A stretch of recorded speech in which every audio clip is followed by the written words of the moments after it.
ज़बूर 63।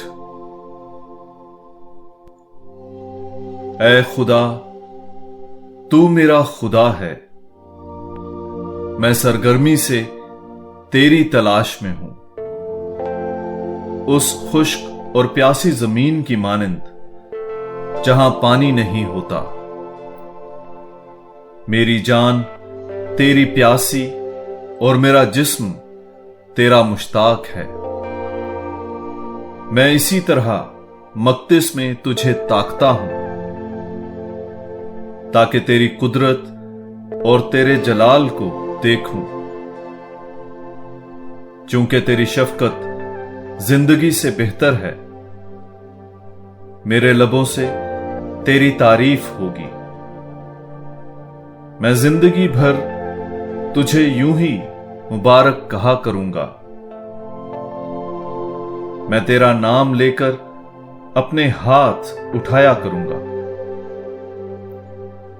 मेरी जान गोया गूदे और चर्बी से सेर होगी, और मेरा मुंह मसरूर लबों से हम्द करेगा।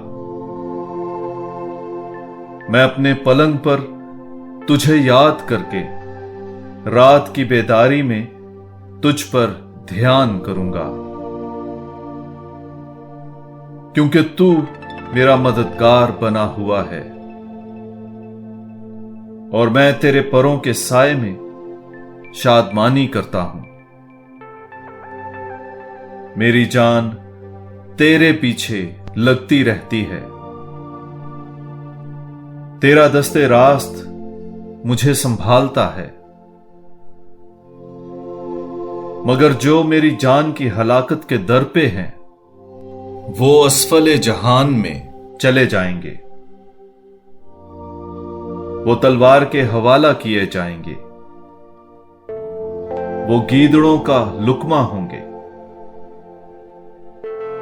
लेकिन बादशाह खुदा में शादमान होगा। हर कोई जो उसकी कसम खाता है, वो फख्र करेगा, क्योंकि झूठ बोलने वालों का मुंह बंद किया जाएगा।